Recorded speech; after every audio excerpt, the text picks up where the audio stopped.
Hi friends, எல்லாரும் எப்படி இருக்கீங்க? ரொம்ப சூப்பரா இருப்பீங்கன்னு நினைக்கிறேன். இந்த வீடியோல நம்ம பார்க்க போறது நம்மள்ட்ட ஒரு சூப்பரான மல்டி ஃபங்க்ஷன் பிரிண்டர் இருக்குது. இது வந்து ஒரு கலர் பிரிண்டர். சோ இந்த பிரிண்டர்ல என்ன மாதிரியான ஃபீச்சர்ஸ் எல்லாம் இருக்குது? எந்த அளவுக்கு நமக்கு குவாலிட்டி கிடைக்குது? இதுல போட்டோஸ் எல்லாம் பிரிண்ட் பண்ணலாமா? எவ்வளவு ஸ்பீடா பிரிண்ட் ஆகுது? இதுல வேற என்னென்ன நல்ல ஃபீச்சர்ஸ் எல்லாம் கொடுத்திருக்காங்க? இதோட காஸ்ட் என்ன? இது வாங்குற விலைக்கு எந்த அளவுக்கு ஒர்த் இருக்குது? அப்படின்ற ஒரு ஃபுல் டீடைலும் இந்த வீடியோல வந்து பார்க்க போறோம். நம்ம கையில இருக்க மாடல் என்னன்னு பாத்தீங்கன்னா பிரதர்ல இருந்து ஆல்ரெடி லான்ச் ஆகியிருந்த DCP T220 அப்படின்ற ஒரு மாடல் தான். ஸோ இந்த பிரிண்டரை தான் நம்ம வந்து ரிவ்யூ பண்ண போகிறோம். இந்த பிரிண்டரில் பலவிதமான சூப்பரான ஃபீச்சர்ஸ்லாம் கூட கொடுத்துருக்காங்க. ஸோ நீங்கள் இந்த மாதிரியான ஒரு பிரிண்டர் வாங்கலாம் அப்படின்ற ஒரு ஐடியாவில் இருந்தீங்க அப்படின்னா இந்த வீடியோ ரொம்ப யூஸ்ஃபுல்லாக இருக்கும். ஸ்கிப் பண்ணாமல் பாருங்கள். இப்போ நம்ம பிரிண்டர் பாக்ஸ்லேருந்து வெளில எடுத்தாச்சு. ஸோ இதுதான் பிரிண்டர். பார்த்தீங்கன்னா உங்களுக்கு தெரியும் ஒரு பிளாக் கலர் பிரிண்டர் இருக்குது. ஸோ இதுதான் வந்து இதோட கண்ட்ரோல் பட்டன்ஸ் எல்லாமே இங்கே இருக்குது. இப்போ பாருங்கள் இந்த இடத்துல வந்து ஒரு ஆரஞ்சு கலர் லைட் இருக்குது பார்த்தீங்களா. இது வந்து பார்த்தீங்கன்னா இங்க் வந்து இதில் இல்லை அப்படின்றது தான் இதில் வந்து காட்டுது. ஸோ எரரை வந்து காட்டுது. ஸோ நம்ம இப்போ இதில் வந்து பார்த்தீங்கன்னா உங்களுக்கு தெரியும் இந்த இடத்துல இங்கு ஃபுல்லாகவே எல்லாமே எம்டியாக இருக்குது. இப்போ நம்ம அதை வந்து ரீஃபில் பண்ணணும். இப்போ அவங்க வந்து பாக்ஸ்லேயே வந்து இந்த ஃபஸ்ட் டைம் வந்து இந்த இங்க் வந்து அவங்களே வந்து ப்ரொவைட் பண்ணியிருக்காங்க. ஸோ 3 கலர் இங்க் இருக்குது. அதே மாதிரி ஒரு பிளாக் இங்க் இருக்குது. ஸோ இதுதான் நம்ம வந்து இதில் வந்து ஃபில் பண்ணணும். அது எல்லாமே யூசர் மேனுவல் இந்த விஷயங்கள்லாம் வந்து கொடுத்துருக்குறாங்க. ஸோ இந்த கவரை வந்து முதல்ல வந்து நம்ம எடுத்துக்கணும். இப்போ எடுத்துட்டோம் அப்படின்னா கேப்லேயே வந்து அந்த கலர் வந்து கொடுத்துருக்காங்க. ஸோ அந்த ஒரு கலரில் நம்ம வந்து ஃபில் பண்ண வேண்டியதான். ஃபஸ்ட்டு வந்து இந்த பிளாக் வந்து நம்ம வந்து ஃபில் பண்ணுவோம்.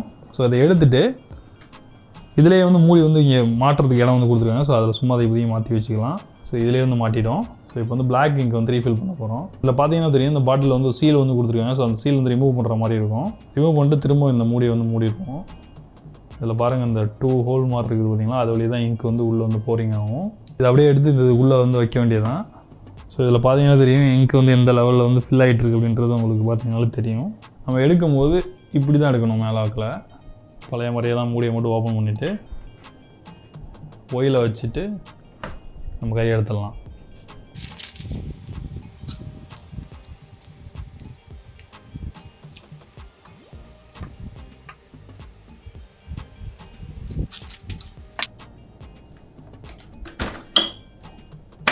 இந்த இடத்துல இருக்க இந்த கலர் பட்டனை கொஞ்சம் நேரம் ஒரு 3 செகண்ட்ஸ் வந்து அழுத்தி பிடிங்க. இப்போ நம்ம இங்க் ரீஃபில் பண்ணதுக்கப்புறம் அதை வந்து சார்ஜ் பண்ணுறதுக்காக இந்த பட்டனை வந்து ப்ரெஸ் பண்ணணும். பாக்ஸ் மாதிரி இருக்குல்ல, இதை வெளில எடுத்தோம் அப்படின்னா இதில் நம்ம வந்து பேப்பர் ட்ரே தான் இது. ஸோ இதில் நம்ம வந்து கிட்டத்தட்ட வந்து 150 பேப்பர் வரையும் நம்ம வந்து இதில் வந்து லோட் பண்ணிக்கலாம்.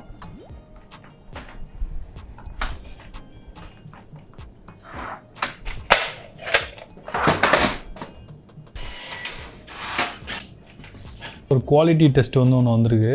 மெஜந்தா, சியான், எல்லோ இதெல்லாம் கரெக்டாக வந்து பிரிண்ட் ஆகிருக்குது. அது மாதிரி பிளாக் கரெக்டாக பிரிண்ட் ஆகிருக்கு அப்படின்னு பார்த்துக்கலாம். ஸோ இதில் பார்க்கும்போது தெரியுது நல்லா குவாலிட்டியாக வந்து பிரிண்ட் ஆகிருக்குது. ஸோ ஃபஸ்ட்டு நம்ம ஒரு புக்கை வந்து ஃபோட்டோ காப்பி பண்ணி பார்ப்போம் எப்படி ஒர்க் ஆகுது அப்படின்னு சொல்லிட்டு. ஸோ இந்த இடத்துல 3 காப்பி வந்து பண்ணுறேன். ஏன்னா பிளாக் அண்ட் ஒயிட்டில் இருக்கிறதுனால வர ஸ்கேன் பண்ண ஆரம்பிச்சிருச்சு.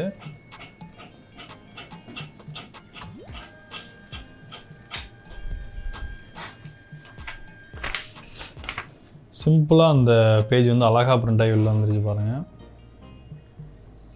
ரொம்ப ஃபாஸ்ட்டாக வந்துருச்சு. ஸோ இவ்வளோ ஃபாஸ்ட்டாக இருக்குன்னு நான் எதிர்பார்க்கவே இல்லை. செம்ம ஃபாஸ்ட்டு. நெக்ஸ்ட் ஒரு கலர் பிரிண்ட் அவுட் கொடுத்து பார்ப்போம் எப்படி இருக்குது அப்படின்ட்டு.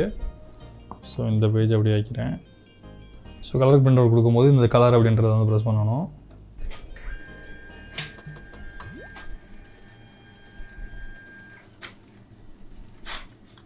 சூப்பராக கலர் பிரிண்ட் அவுட் போட்டுருச்சு.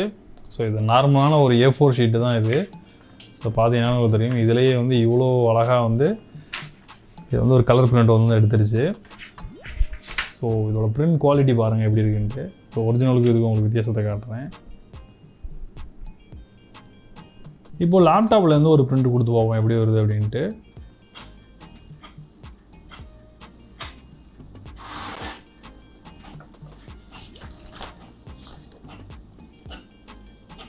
பிரிண்ட் குவாலிட்டி பாருங்கள் செம்மையாக இருக்குது. ஸோ நல்ல ஒரு பிரிண்ட் குவாலிட்டி. ஸோ இவ்வளோ நேரம் நம்ம வந்து பிளாக் அண்ட் ஒயிட் இதெல்லாம் பிரிண்ட் பண்ணி பார்த்தோம். இப்போ நான் வந்து ஒரு கலர் பிரிண்ட் வந்து பண்ண போகிறேன். ஸோ என்னோடய ஃபோட்டோ இருக்குது. இந்த ஃபோட்டோவும் வந்து பிரிண்ட் பண்ண போகிறோம். வந்து ஒரு கிளாஸி பேப்பர் வந்து வச்சுருக்கோம். ஸோ இதில் எந்த அளவுக்கு வந்து இந்த ஃபோட்டோ வந்து வருது அப்படின்றத வச்சு இந்த பிரிண்டர் எந்த அளவுக்கு குவாலிட்டி இருக்குன்றது நம்ம ஈஸியாக வந்து தெரிஞ்சுக்கலாம்.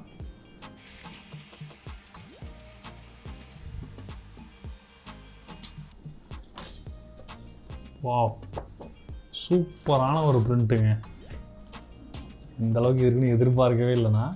நீங்கள் பார்த்தீங்கனாலே தெரியும் உங்களுக்கு எந்த அளவுக்கு வந்து கிளாஸி பேப்பரில் பிரிண்ட் ஆகிருக்கு அப்படின்ட்டு. அவ்வளோ கிளாரிட்டியாக வந்துருக்குது. ஒரிஜினலாக அந்த ஃபோட்டோவில் எப்படி இருக்கோ அதே மாதிரி தான் வந்து இங்கே தெரியுது. எந்த வித்தியாசமுமே இல்லை. அப்புறம் பேப்பரில் பிரிண்ட் பண்ணோம் அப்படின்னா கொஞ்சம் ஒரு மாதிரி இருக்கும். ஸோ அப்படிலாம் இல்லாமல் ரொம்ப இப்போ கடையில் ஸ்டூடியோலாம் வந்து பிரிண்ட் பண்ணுவாங்க, அந்த அளவுக்கு வந்து ஒரு குவாலிட்டியாக வந்து இருக்குது. அது மாதிரி வந்து பார்த்தீங்கன்னா பிரிண்ட்டில் வந்து பார்த்தீங்கன்னா பிக்சலைட்டாக இருக்கும். சில பிரிண்ட்டில் வந்து நம்ம பக்கத்தில் போய் பார்த்தோம் அப்படின்னா பிக்சலைட்டாக தெரியும். அப்படிலாம் எதுவுமே இல்லை. என்ன குவாலிட்டியில் நம்ம வந்து பிரிண்ட் கொடுத்துருக்கோமோ ஸோ அதே குவாலிட்டியில் வந்து பிரிண்ட் அவுட் வந்து வெளில வந்து வந்திருக்கு. ஸோ பிரிண்ட் குவாலிட்டியை பொறுத்தவரை செம்மையான ஒரு குவாலிட்டி.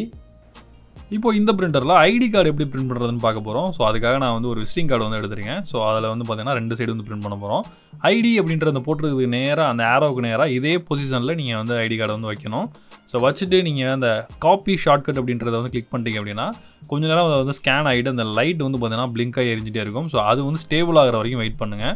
ஸோ ஒன்ஸ் அந்த லைட் வந்து ஸ்டேபிள் ஆகிருச்சு அப்படின்னா நீங்கள் அடுத்ததாக வந்து இப்போ நம்ம வந்து பக்கத்தை வந்து மாற்றி வச்சிடலாம். இப்போ நம்ம பேஜை வந்து திருப்பி வைக்கும் போதும் அதே பொசிஷனில் தான் வந்து வைக்கணும்.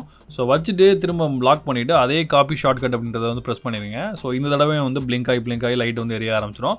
அடுத்து ஒரு ஃபியூ செகண்ட்ஸ்லேயே வந்து பார்த்தீங்கன்னா பிரிண்ட் அவுட் வந்து வந்துடும். பார்த்தீங்கன்னா அந்த ரெண்டு பேஜுமே வந்து பார்த்தீங்கன்னா ஒரே பேஜில் நமக்கு வந்து வந்துருச்சு. ரொம்பவே சிம்பிளாக இந்த பிரிண்டரில் ஐடி கார்டு பிரிண்ட் எடுத்துக்க முடியும். இந்த பிரிண்டரில் ட்ரே பாக்ஸில் லோட் பண்ணுறதும் இல்லாமல் நீங்கள் செப்பரேட்டாக வந்து டாப்பில் வந்து லோட் பண்ணிக்க முடியும். ஸோ அதுக்காக வந்து பார்த்திங்க அப்படின்னா எக்ஸ்ட்ரா வந்து அந்த ட்ரே மாதிரி வந்து கொடுத்துருக்காங்க. ஸோ அதில் வந்து நீங்கள் டேரெக்டாக வந்து ஃபீட் பண்ணிக்கலாம்.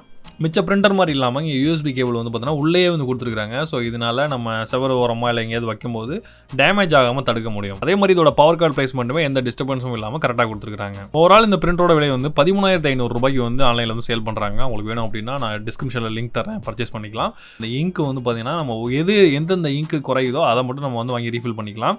ஒருவேளை நீங்கள் பிளாக் ஃபுல்லாக எம்டியானது அப்படின்னா நீங்கள் பிளாக் மட்டும் வாங்கி ரீஃபில் பண்ணிக்கலாம். ஸோ அது வந்து பார்த்தீங்கன்னா ஒரு 550 ரூபா ரேஞ்சில் வந்து சேல் பண்ணுறாங்க. அதுவே ஒரு கலரும் வந்து பார்த்தீங்கன்னா ஒரு 450 ரூபா ரேஞ்சில் வந்து சேல் பண்ணுறாங்க. ஓவரால் டோட்டல் பேஜஸ் வந்து பார்த்தீங்கன்னா அவங்க 7,000 பேஜஸ் வந்து கிடைக்கும் அப்படின்னு போல சொல்கிறாங்க. நம்ம 7,000 கிடைக்கல அப்படின்னாலும் ஒரு அட்லீஸ்ட் வந்து ஒரு 4,000 to 5,000 பேஜ் வந்து கிடைக்கும் அப்படின்னு எதிர்பார்க்கலாம். ஸோ ஒரு ஹை ஈல்டு கிடைக்கிற ஒரு பெஸ்ட்டான ஒரு பிரிண்டர் இது. நம்ம ஈஸியாக ரீஃபில் வந்து பண்ணிக்க முடியும். ஸோ அது எப்படின்றத நீங்களே பார்த்தீங்க. ஸோ இந்த பிரிண்டர் வந்து பார்த்தீங்கன்னா எனக்கு வந்து ரொம்பவே அட்ராக்டிவாகவும் ரொம்பவே யூஸ்ஃபுல்லான ஒரு பிரிண்டராகவும் வந்து தெரியுது. நீங்கள் என்ன நினைக்கிறீங்க இந்த பிரிண்டரை பற்றி? நீங்கள் இந்த பிரிண்டர் வாங்குவீங்களா? உங்களுக்கு இது யூஸ்ஃபுல்லாக இருந்ததா அப்படின்றது கீழே வந்து கமெண்ட்டில் வந்து சொல்லுங்கள். மீண்டும் ஒரு இன்ட்ரெஸ்டிங்கான வீடியோவில் சந்திப்போம். நான் John Santhosh from Tamil Today Tech. நன்றி, வணக்கம்.